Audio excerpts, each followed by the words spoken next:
اے محب دین و ملت، اے حقیقت کی زبان، اے محب دین و ملت، اے حقیقت کی زبان، مفتی عبدالواحد اسلاف دی کے ترجمہ، اے دخل کو مینا والا حق دستا ہر ندا، اے دخل کو مینا والا حق دستا ہر ندا، اے قریشی صاحبہ،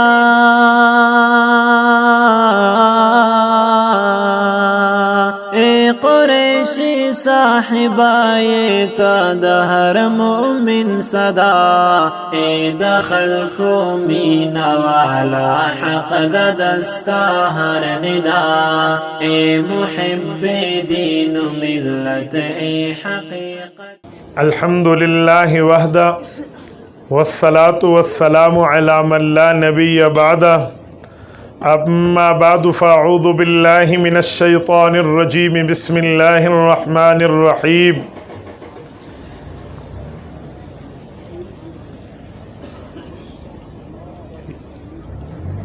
وما آتاکم الرسول فخذوہ وما نہاکم عنہ فانتہوا۔ عن انس بن مالک رضی اللہ تعالی عنہ قال قال رسول اللہ صلی اللہ علیہ وسلم ثلاث من اصل الایمان، الکف عمن قال لا الہ الا اللہ، لا تکفرہ بذنب ولا تخرجہ من الاسلام بعمل، والجہاد ماض ما بعثنی اللہ الى ان يقاتل آخر هذه الامة الدجال، لا يخذلہ جور جائر ولا عدل عادل، والایمان بالاقدار۔ رواہ الامام الہمام ابو داود فی سننہ۔ صدق اللہ العظیم وبلغنا رسولہ النبی الامی الکریم، ونحن علی ذلک لمن الشاہدین والشاکرین، والحمد للہ رب العالمین۔ آپ حضرات بیٹھ جائیں، آپ تھک جائیں گے، آپ کے بیٹھنے بیٹھ جاؤ، بیٹھ جاؤ، سارے بیٹھ جاؤ، آپ تھک جائیں گے ایسے خام ہونا، بیٹھ جاؤ، آپ بھی بیٹھ جاؤ، تاسو کے نا ٹھیک ہے۔ معزز دوستو، آج 20 مئی 2021 بروز جمعرات ہے۔ آپ کے ہاں دارالعلوم اسلامیہ تھل وادی کمراٹ ضلع دیر بالا میں حضرت مولانا قاری محمد بشیر صاحب دامت برکاتہم کی دعوت پرخلوص پر میں حسب معمول قاری فضل الرحمن صاحب اور بھائی ظفر اللہ صاحب کے واسطے سے آپ کی خدمت میں موجود ہوں۔ بچوں نے قرآن کریم اپنے سینے میں رکھا ہے، میں نے اس کے متعلق چند باتیں آپ کی خدمت میں رکھنی ہیں، اور اس کے ساتھ ان حضرات نے مجھے عنوان دیا ہے کہ علماء دیوبند کا ماضی اور علماء دیوبند کا حال اور استقبال کے حوالے سے میں چند باتیں آپ کی خدمت میں کر پاؤں۔ بس آپ توجہ میری طرف رکھیں اور میری آنکھوں میں آنکھیں ڈال کر بات سنیں، تو انشاءاللہ تعالی میں نے آپ کا وقت ضائع نہیں ہونے دینا۔ میرے دوستو، قرآن کریم اللہ رب العزت کا وہ کلام ہے جسے رسول اللہ صلی اللہ علیہ وسلم کے سینے سے گزار کے اللہ نے آپ کو اور ہمیں دیا ہے۔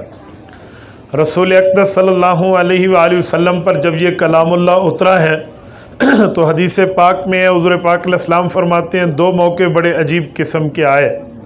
صحیح بخاری جلد اول، باب کیف کان بدء الوحی الی رسول اللہ صلی اللہ علیہ وسلم۔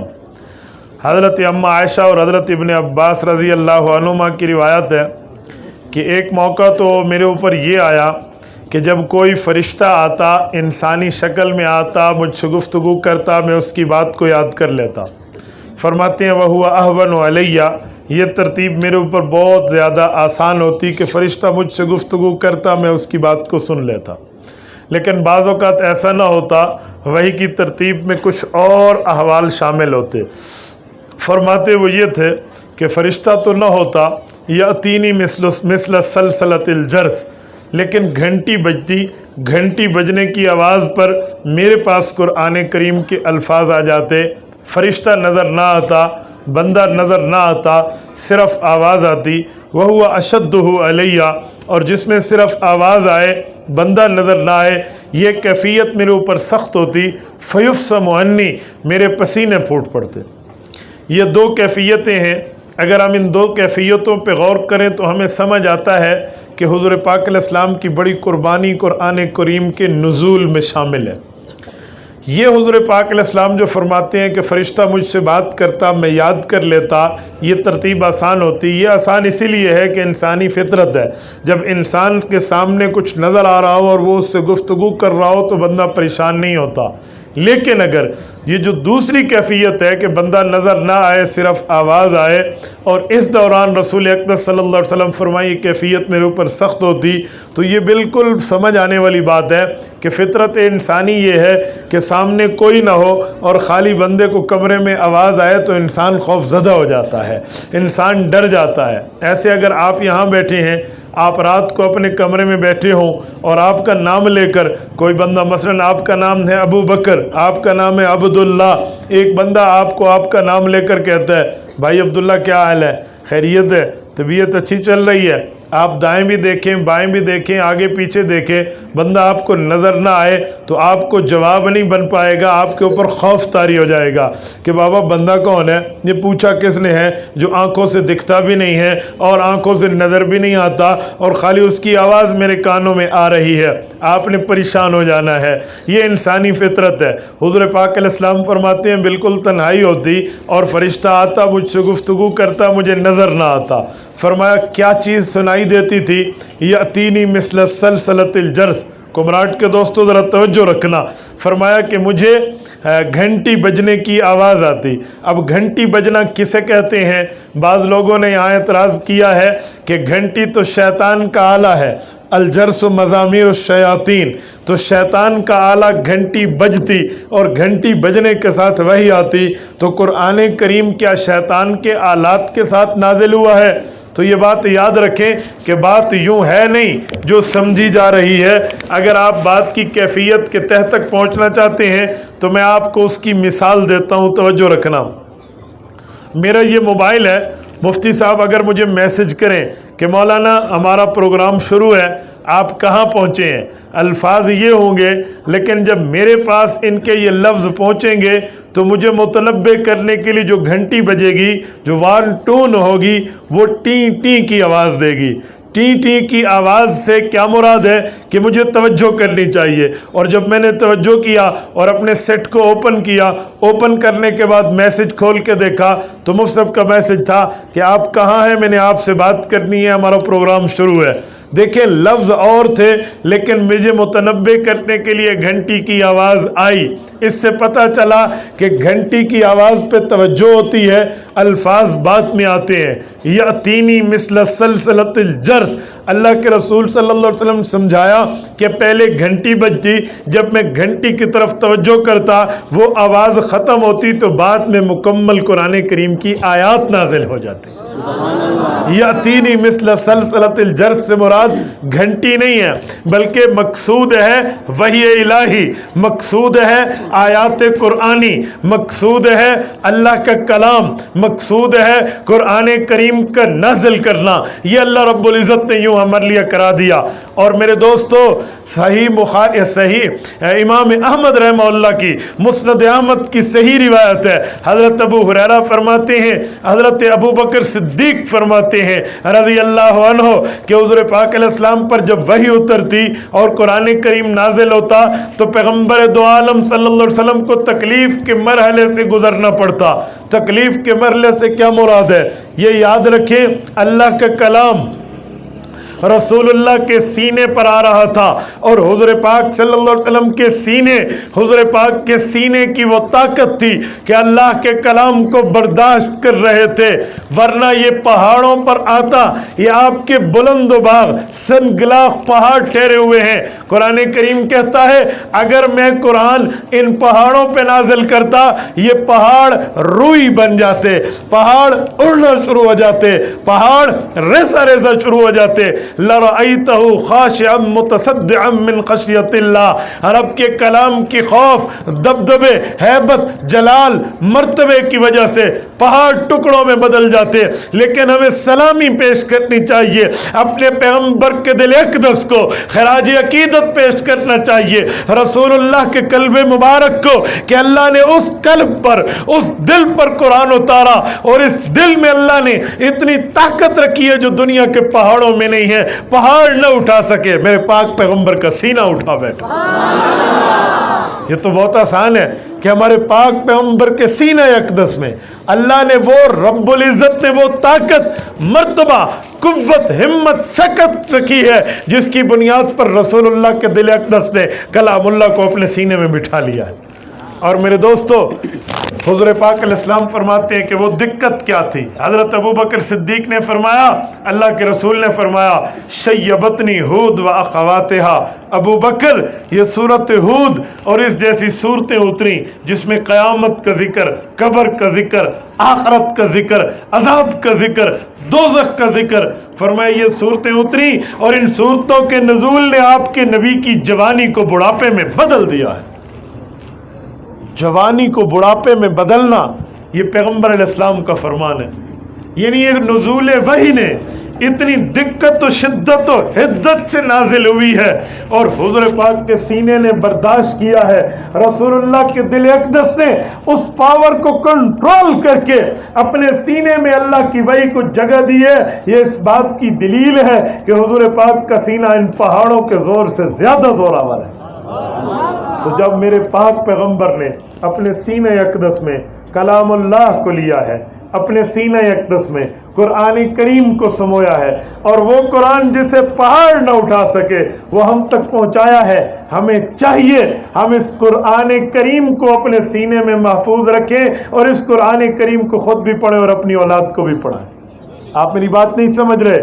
ہم اس قرآن کریم کو خود بھی پڑھیں، اپنی اولاد کو بھی پڑھائیں، آئندہ نسلوں تک آگے قرآن کریم کو لے کر چلیں، تاکہ قرآن نے تو قیامت تک رہنا ہے، ہماری نسلیں بھی خدمت قرآن میں قیامت تک رہیں۔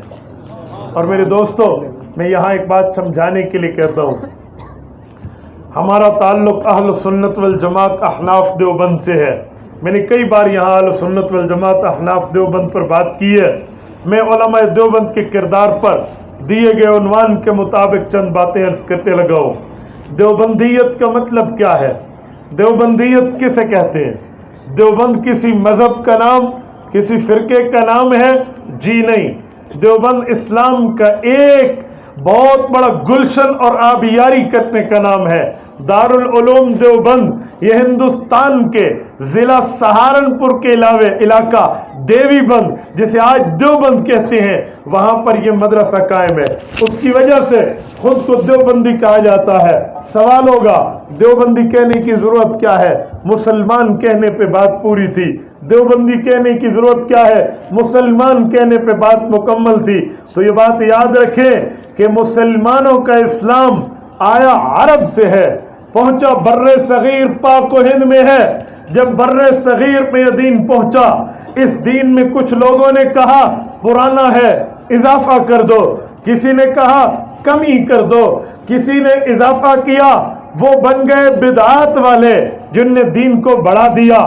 جس نے دین میں کمی کی یہ بن گئے الہاد والے جنہوں نے دین کو کم کر دیا۔ علماء دیوبند جو اس علاقے کے باسی تھے، جنہوں نے اس مدرسے کی بنیاد رکھی تھی، وہ کہنے لگے دین کبھی پرانا نہیں ہوتا، دین اللہ کا اتارا ہوا، رسول اللہ کا دیا ہوا، صحابہ کرام کا پھیلایا ہوا، امام اعظم ابو حنیفہ رحمہ اللہ کا لکھوایا ہوا ہے۔ یہ پرانا نہیں ہے، یہ قیامت تک کے لیے آیا ہے۔ یہ پرانا نہیں ہے، یہ نظام حیات بن کے آیا ہے۔ یہ پرانا نہیں ہے، یہ آپ کے اور میرے لیے مکمل ضابطۂ حیات بن کے آیا ہے۔ اسی لیے ہم اس دین میں کمی بھی برداشت نہیں کریں گے، اس دین میں اضافہ بھی برداشت نہیں کریں گے، اور ہم جو کا تو اصلی اور خالص دین دنیا میں پھیلائیں گے۔ نعرہ تکبیر، سر بکف سر بلند، سر بکف سر بلند، علماء حق، علماء دیوبند، حضرت مولانا مفتی عبدالواحد قریشی صاحب۔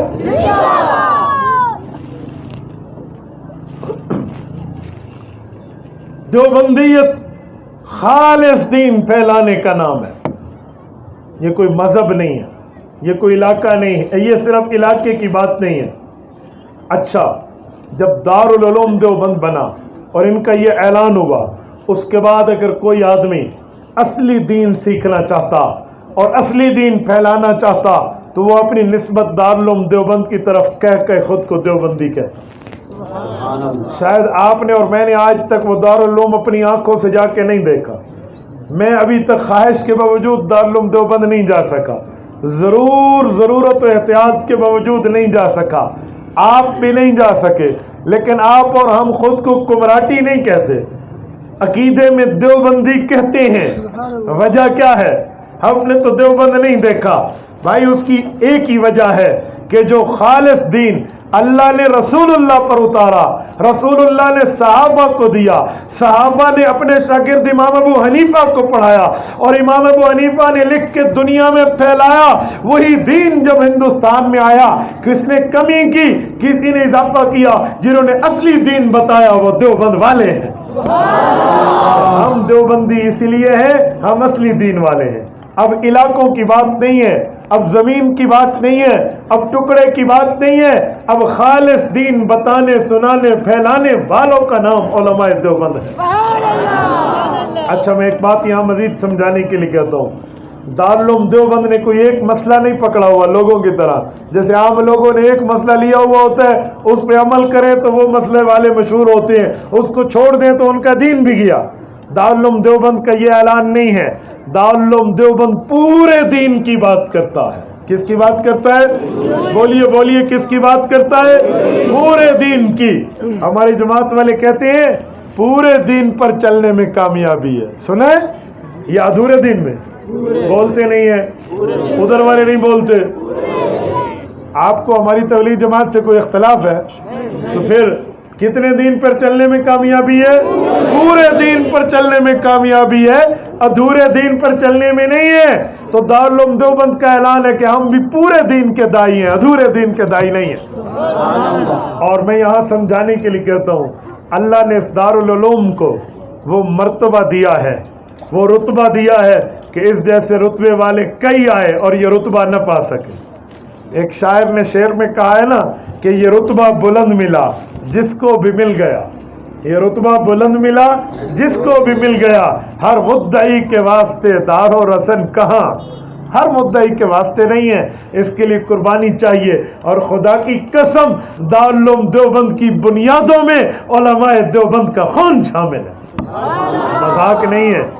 شاملی کے میدان میں حجت الاسلام والمسلمین بانی دارالعلوم دیوبند حضرت امام مولانا محمد قاسم نانوتوی، اللہ اس کی قبر پہ کروڑوں اور رحمت نازل فرمائے، حضرت نانوتوی کی قربانی شامل ہے، حضرت نانوتوی کا میدان شاملی کے جہاد کا شامل ہے، حضرت نانوتوی کی روپوشی شامل ہے، حضرت نانوتوی کی گرفتاری شامل ہے، حضرت مولانا رشید احمد گنگوہی کی فقاہت شامل ہے، حاجی عابد حسین کا تقوی شامل ہے، شاہ رفیع الدین کی محنتیں شامل ہیں، ملا محمود کی استاذی شامل ہے، محمود الحسن طالب علمی شامل ہے۔ ان سب نے مل کے اخلاص کے ساتھ تہجد کے مصلوں پر بیٹھ کر میدان کارزار میں تلوار چلا کر دشمن کی آنکھوں میں آنکھیں ڈال کر علمی چشمے اور فوارے دنیا میں عام کر کے تقوی، اخلاص اور للہیت کی بنیاد پہ یہ دارالعلوم دیوبند قائم کیا۔ یہ مذاق نہیں ہے۔ اس پر ایک میں جملہ آپ کو کہوں، مولانا شاہ رفیع الدین رحمہ اللہ جو دارالعلوم دیوبند کے محتمم میں اول ہیں، رات کو سوئے ہیں اور زیارت رسول سے مشرف ہوتے ہیں۔ حضور پاک علیہ السلام کی خواب میں زیارت ہوئی اور آپ اور ہم مسلمانوں کا عقیدہ اور نظریہ ہے، حضور پاک نے فرمایا من رآ فی المنام فقد رآنی فإن الشیطان لا یتمثل بی، فرمایا جس نے خواب میں مجھے دیکھا تو اس نے مجھے دیکھا، شیطان میری شکل اختیار نہیں کر سکتا۔ حضرت رفیع الدین فرماتے ہیں اللہ کے رسول کے ہاتھ میں ایک چھڑی ہے، ایک اسٹک ہے، ایک عصا ہے، ایک ڈنڈا ہے۔ حضور پاک علیہ السلام نے یوں ایک گول دائرہ مارا اور مجھے کہا کہ یہ گول دائرہ ہے، ادھر مدرسہ بنا لو۔ آپ علیہ الصلوۃ والسلام کا خواب ختم ہوا۔ حضرت شاہ رفیع الدین صبح اٹھے ہیں تو نماز میں مصروف ہو گئے ہیں۔ اب کس نے سوچا ہوگا کہ جو خواب تھا کیا وہ بطور اللہ کی قدرت وہ واقعی نشان بن چکا ہوگا؟ کس نے سوچا تھا؟ کہتے ہیں میں اس جگہ پہ گیا جس جگہ پہ حضور پاک علیہ السلام نے رات نشان لگایا تھا، تو میں اپنی آنکھوں سے دیکھ رہا ہوں وہ نشان واقعی موجود ہے، اس پر مدرسہ قائم ہے۔ آج اس جگہ کا نام ہے نو درہ، اسے نور درہ بھی کہتے ہیں، نو درہ بھی کہتے ہیں۔ 9 سوراخوں پر مشتمل وہ نور درہ موجود ہے۔ پورے دارالعلوم دیوبند میں ایک جگہ ہے، جس طالب علم کو سبق یاد نہ ہو وہ وہاں چلا جائے اور ادھر بیٹھ کر کتاب کھولے، جب کتاب بند کرتے ہیں اللہ ذہن میں وہ سبق اتار دیتا۔ اسی لیے دارالعلوم دیوبند کے ترانے میں یہ شعر شامل ہے کہ خود ساقی کوثر نے رکھی میں خانے کی بنیاد یہاں۔ رسول اللہ صلی اللہ علیہ وسلم، میں خانہ کا معنی جس جگہ جام شریعت پلایا جائے، یہ وہ میں خانہ مراد ہے۔ فرمایا خود ساقی کوثر نے رکھی میں خانے کی بنیاد یہاں، تاریخ مرتب کرتی ہے دیوانوں کی روداد یہاں۔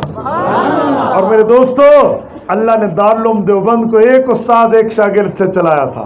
استاذ کا نام ہے ملا محمود، شاگرد کا نام ہے محمود حسن۔ یہاں پر الف لام نہیں ہے الحسن پہ، محمود حسن ہے، لوگ اس کو محمود الحسن کہتے ہیں۔ حضرت شیخ الہند کے نام میں الحسن پہ الف لام نہیں ہے، مضاف الیہ معرف باللام نہیں ہے، یہ محمود حسن ہے۔ شیخ الہند جسے دنیا جانتی ہے، یہ دارالعلوم دیوبند کے پہلے شاگرد ہیں۔ استاذ کے سامنے بیٹھ کر ایک استاذ اور ایک شاگرد نے مدرسہ شروع کیا ہے، ایک انار کے درخت کے نیچے بیٹھ کر شروع کیا ہے، اور خدا کی قسم آج اس کا فیض 4 دانگ عالم میں پھیلا ہوا ہے۔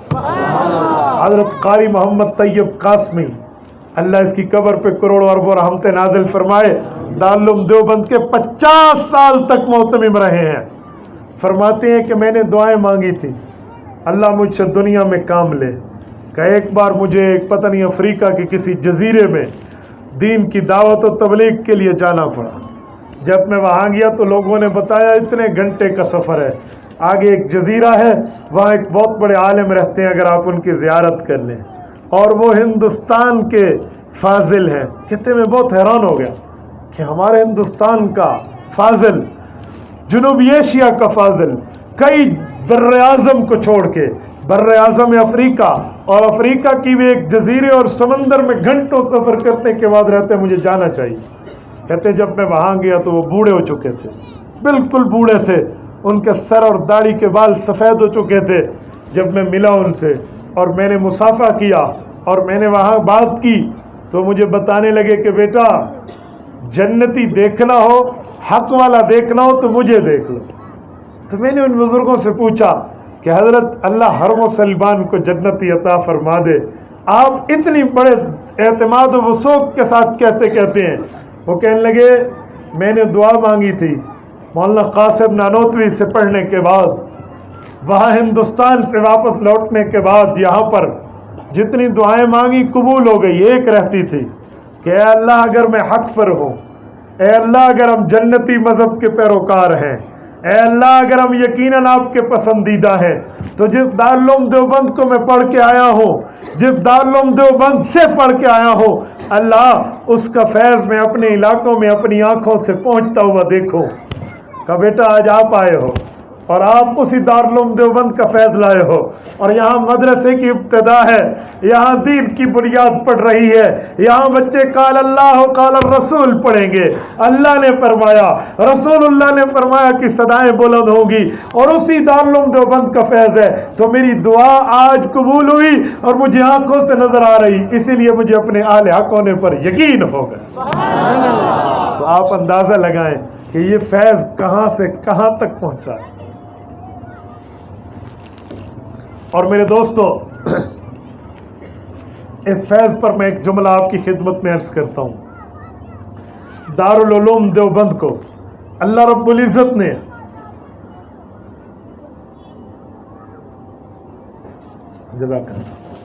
دارالعلوم دیوبند کو اللہ پاک نے وہ نسبت، دارالعلوم دیوبند کو اللہ پاک نے وہ ہیرے عطا فرمائے کہ اس جیسے ہیرے آپ کو بہت کم ملیں گے۔ یہی پہلا طالب علم شیخ الہند مولانا محمود حسن دیوبندی رحمہ اللہ جب عالم بعمل بنتے ہیں اور اپنی اساتذہ کی مجلس درس میں اس مسند نشین بنتے ہیں، تو اس شخص کو اللہ پاک نے وہ کارنامے سر انجام دیے ہیں، وہ ان کارناموں کے سر انجام دینے کے لیے چن لیا جو رہتی دنیا تک دنیا اس کو یاد رکھے گی۔ آپ کہیں گے کیسے؟ حضرت شیخ الہند کا فیض ہے کہ جس نے اپنے شاگردوں کو تیار کیا اور ان شاگردوں کو پوری دنیا میں بھیجا، اور آج دنیا شیخ الہند کے شاگردوں کا نام جانتی ہے، وہ یہ نہیں جانتی کہ یہ شاگرد کس کے ہیں۔ سنیں، حضرت مولانا محمود حسن دیوبندی رحمہ اللہ کے شاگردوں میں ایک شاگرد کا نام مولانا اشرف علی تھانوی ہے، جس نے تصوف کی میدان میں پوری دنیا کے اندر اہل حق کا سکہ منوایا ہے۔ حضرت مولانا شیخ الہند کے شاگردوں میں مولانا مفتی کفایت اللہ دہلوی ہے، جس نے فقہ میں ہندوستان کا مفتی اعظم بن کے امت کے مسائل کی رہنمائی اور ترجمانی کی۔ حضرت شیخ الہند کے شاگردوں میں شیخ العرب والعجم حضرت مولانا حسین احمد مدنی رحمہ اللہ کا نام آتا ہے، جس نے علم حدیث کا بادشاہ ہونے کا حیثیت اور لقب حاصل کیا ہے۔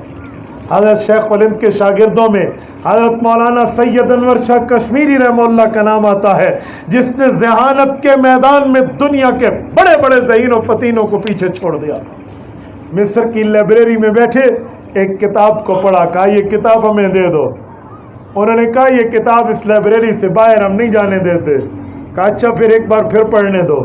اس کتاب کو پڑھا اور واپس ہندوستان آئے اور اپنے حافظے کی بنیاد پہ اسی کتاب کو لکھا جو پڑھی تھی، اور مکمل لکھ کر وہاں بھیجا، اور فہرست میں ایک لفظ کا اضافہ کیا کہ فلاں صفحے پر آپ کا یہ لفظ ٹھیک نہیں لکھا ہوا تھا، اس کے نقطے غلط تھے، میں نے اس کی بھی اصلاح کر دی اور مکمل کتاب زبانی لکھ کے ان کو بھجوا دی۔ کہاں سے نہ ہوگی اس جیسا ذہن؟ بہاولپور کی عدالت میں جب عبد الرزاق ملعون قادیانی نے غلام عائشہ کے ساتھ جو مسلمان عورت تھی ختم نبوت کا مقدمہ چل رہا تھا، تو مرزائیوں نے اپنے شاطر مرزائی مناظر اللہ دتا کو بلایا تھا، جو ہاتھ میں کتاب رکھ کر اس کتاب کی جھوٹی عبارت پڑھ کے علماء دیوبند کو مخاطب کر کے عقیدہ ختم نبوت پر ڈاکہ ڈال رہا تھا۔ تو دیوبند کے ثبوت شیخ الہند کے معنات شاگرد حضرت انور شاہ کشمیری نے جج کو کہا کہ عبارت میں خرد برد کر رہا ہے، خطا برید کر رہا ہے، یہ عبارت کتاب کی ایسی نہیں ہے، مسلم الثبوت میں یوں نہیں یوں لکھا ہے۔ تو وقت کے اس وقت کے جج نے کہا اے مولوی جی دیوبند سے تو آئے ہو لیکن تیرے ہاتھ میں کتاب نہیں ہے، اس کے پاس کتاب موجود ہے، آپ اپنی ذہانت کے بلبوتے پر اتنی بڑی بات کیسے کر سکتے ہو؟ تو دیوبند کے اس فرزند نے کہا تھا ہاں ہاں ہم نے اہل حق سے پڑھا ہے، اللہ نے ہمیں ذہانت دی ہے۔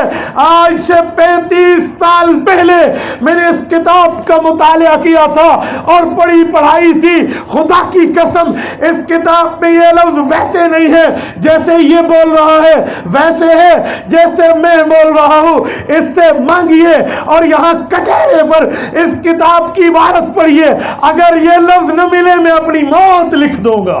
نعرہ تکبیر، نعرہ تکبیر، تاج و تخت ختم نبوت، عقیدہ ختم نبوت، غازیان ختم نبوت، سر بکف سر بلند، سر بکف سر بلند۔ کیسے منگوا لو؟ کتاب منگوائی گئی، وہ دیتا نہیں تھا، آرڈر آف دا جج پہ آئی، اور جب عبارت کھول کے دیکھی تو وہی نکلا جو مولانا انور شاہ کشمیری نے فرمایا۔ خدا کی قسم جو وہاں پر ان کو شکست ہوئی ہے نا، مرزائیت نے منہ کی مار کھائی ہے، قادیانیت وہاں ذلیل ہو کر، وہ کہتے ہیں نا بڑے بے آبرو ہو کر تیرے کوچے سے ہم نکلے، وہی منظر پیش کر کے مرزائی دم دبا کے بھاگا۔ وہ 3 جلدوں میں چھپ چکی ہے۔ مسلمانوں مقدمہ روداد بہاولپور پڑھیے، عالمی مجلس تحفظ ختم نبوت کو رب جزائے خیر دے، حضرت مولانا علامہ سایہ دامت برکاتہم کی زندگی میں رب برکت دے، انہوں نے اس کو چھاپا ہے۔ آپ پڑھیے, آپ حیران ہو جائیں گے کہ قادیانیوں نے جب دیکھا کہ ہمارے خلاف فیصلہ آئے گا اور بچی کے نکاح کو فسخ کر دیا جائے گا اور مرزائیوں کو کافر اقلیت قرار کہیں نہ مل جائے, تو انہوں نے اتنا بڑا گناہونا کام کیا جو رہتی دنیا میں ملنا مشکل ہے. قادیانیوں نے اپنے بندے کو, جس کا کیس لڑا جا رہا تھا, عبدالرزاق قادیانی کو راتوں رات قتل کر دیا. جب قتل ہو گیا, مرزائیوں نے اپنا بندہ مار دیا. صبح عدالت میں پیشی تھی تو کہنے لگے جب بندہ ہی مر گیا ہے آپ کیس کلوز کر دو, کیس فریز کر دو. تو علماء اسلام کے وکلاء نے دلائل دیے کہ کسی کے مر جانے سے کیس کلوز نہیں ہوتے, کیس پورے ہوتے ہیں. تو کیا ہوا, عدالت نے فیصلہ دیا ہے اور 7 ستمبر 1974 میں وطن عزیز مملکت خداداد ملک پاکستان کی لیجسلیٹو اسمبلی نے اس وقت کے علماء کی قیادت میں, جس میں تمام مسالک کی نمائندگی تھی, تمام مکاتب فکر, قائد ملت اسلامیہ حضرت مولانا مفتی محمود رحمہ اللہ کی قیادت میں موجود تھے, تو تمام کی موجودگی میں اس وقت کے ذوالفقار علی بھٹو سربراہ نے مرزائیوں کو کافر اقلیت قرار دے دیا. تکبیر. مفکر اسلام حضرت مولانا مفتی محمود, مفکر اسلام حضرت مولانا مفتی محمود. مرزائیوں پہ لعنت, مرزائیوں پہ لعنت. یہ میں نے اس لیے بتایا کہ وہ فیصلہ بنیاد بنا, وہ فیصلہ بنیاد بنا اور اس فیصلے نے اس ملک کی تقدیر بدل کے رکھ دی. تو میرے دوستو, اللہ نے علماء دیوبند کو یوں ذہانت کے بندے دیے. تھوڑا آگے چلیں تو دارالعلوم دیوبند میں شیخ الہند کے ایک شاگرد میں نظر آتے ہیں, مولانا شبیر احمد عثمانی. یہ وہ شخص ہے جس شخص نے بانی پاکستان قائد اعظم محمد علی جناح کا ساتھ دیا اور یہ ملک معرض وجود میں آیا. ہمارا صوبہ سرحد جو تھا, یہ اسے NWFP کہتے تھے, نارتھ ویسٹ فرنٹیئر پروونس, شمال مغربی صوبہ سرحد. یہ ہندوستان کے ساتھ الحاق نہیں کر رہا تھا, پاکستان کے ساتھ الحاق نہیں کر رہا تھا, یہ علیحدہ ریاست تھی. تو اس وقت ڈیرہ اسماعیل خان سے لے کر آپ کے چترال کی چوٹیوں تک اسی دیوبند کے ثبوت علامہ شبیر احمد عثمانی نے وزٹ کیا, ایک ایک علاقے گئے, لوگوں کو پاکستان کی اہمیت سمجھائی, تو آج یہ علاقہ پاکستان کا حصہ ہے. یہ بھی دارالعلوم دیوبند کا فیض ہے. اور اسی مدرسے کے فیض نے یہاں تک پہنچایا کہ جب قائد اعظم کی وفات ہوئی تو اس نے کہا میرا جنازہ علامہ شبیر احمد عثمانی پڑھائے. اسی پر میں لوگوں کو کہتا ہوں کہ قائد اعظم نے علامہ شبیر احمد عثمانی کا نام کیوں لیا تھا جنازے میں؟ لوگ کہتے ہیں قائد اعظم فلاں فرقے کا تھا, فلاں کا تھا. او بھائیو, اگر وہ اہل سنت والجماعت نہ ہوتا, سنی مسلمان نہ ہوتا, تو وہ اپنے کسی بندے کی بات کرتا کہ میرا جنازہ وہ پڑھائے. وفات کے وقت بندہ جتنا ہی گیا گزرا اپنے مذہب سے کیوں نہ ہو, لیکن وہ چاہتا ہے کہ میرا جنازہ میرے مذہب کا مولوی پڑھائے. تو کیوں کہا قائد اعظم نے؟ اور خالی کہا نہیں, اتفاقی نہیں کہا, بڑے بڑے اور فرقوں کے مولوی موجود تھے اس وقت, بڑے بڑے مسالک کے مولوی موجود تھے اس وقت. قبر پرستوں کی جگہ بھی کھلی تھی اور امام بارگاہیں بھی کھلی تھی, لیکن کسی کو نہیں کہا. ایڈی کام کے ذریعے اگر فون کرایا تو وہاں زیارت سے کراچی, تو علامہ شبیر احمد عثمانی کو کرایا کہ قائد اعظم آپ کے ساتھی کہہ رہے ہیں میری طبیعت بہت خراب ہے, ان دنوں میں کراچی میں رہنا, باہر سفر نہ کرنا, اگر میں دنیا سے رخصت ہو گیا تو میرا جنازہ شبیر احمد عثمانی پڑے گا. تو اس سے پتہ چلا کہ قائد اعظم ٹھیک ہے کسی اور فیملی سے تعلق رکھتا ہو, لیکن یہ بندہ دوسری فیملی سے تعلق رکھ کے بھی علماء کی صحبت میں ٹھیک ہو گیا. فیملی اور تھی نا. ایک بندے نے مجھے کہا کہ قائد اعظم جب چھوٹے تھے تو ان کو مدرسہ سندھ الاسلام میں داخل کیا گیا, اور وہ ہمارے اعلی تشیع برادری کی درسگاہ ہے. تو میں نے کہا ٹھیک ہے, بچپن میں وہاں تھے. جب قائد اعظم کو جوانی ملی, علماء کی صحبت ملی, حضرت اشرف علی تھانوی رحمہ اللہ نے اپنی کیپ بھجوائی, اس نے سر پہ رکھی جسے جناح کیپ کہتے ہو, یہ اصل میں تھانوی کیپ تھی, اور حضرت تھانوی نے کہا تھا کہ 3 پیس چھوڑو, شلوار قمیض پہنو.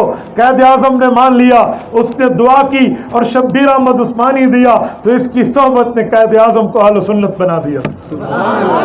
تو شروع کی بات لوگ پیش کرتے ہیں، آخر کی پیش نہیں کرتے، تو یہ بھی تو دارالعلوم دیوبند کا فیض ہے۔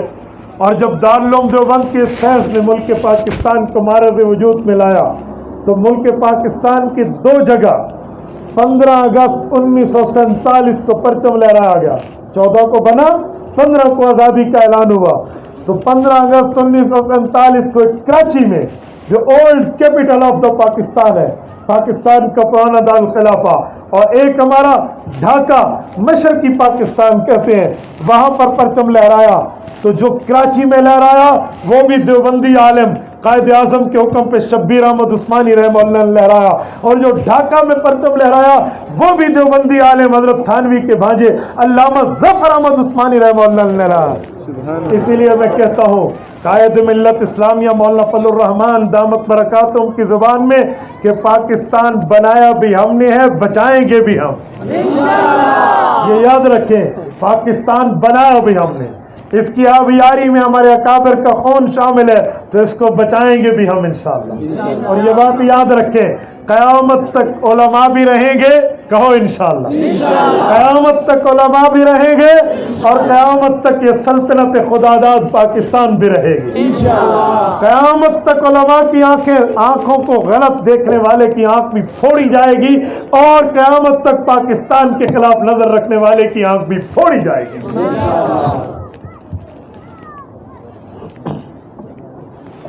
میں ایک جملہ مزید کہتا ہوں، دارالعلوم دیوبند کو اللہ نے حضرت شیخ الہند کا فیض یوں عطا فرمایا کہ ایک شخص دارالعلوم دیوبند کے عالم ہے جسے دنیا مفتی عزیز الرحمان عثمانی کہتی ہے، یہ وہ شخصیت ہے جس نے فتاوی دارالعلوم دیوبند کے 50,000 مسائل لکھ کے امت کو ایک فقہ کا انسائکلوپیڈیا دیا۔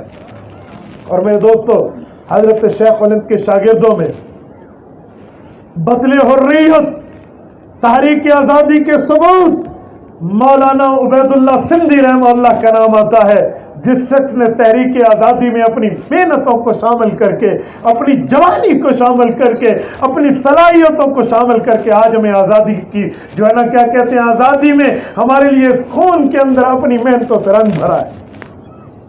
علامہ مولانا عبید اللہ سندھی رحمہ اللہ کے اعتراضات، تحفظات ان کے عقائد سے رکھتے ہوئے، لیکن ان کے قربانی سے کبھی بھی فراموش اور انکار نہیں کیا جا سکتا۔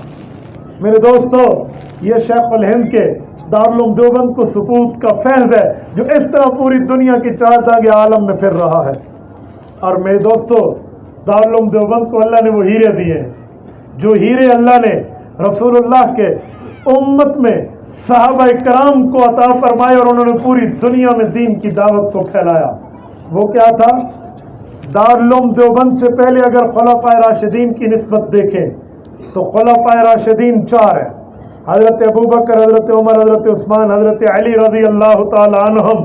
اللہ ان کی قبر پہ کروڑوں ارب رحمت نازل فرمائے۔ ان 3 کی قبور کی تو میں زیارت کر چکا ہوں، خلفائے ثلاثہ کی۔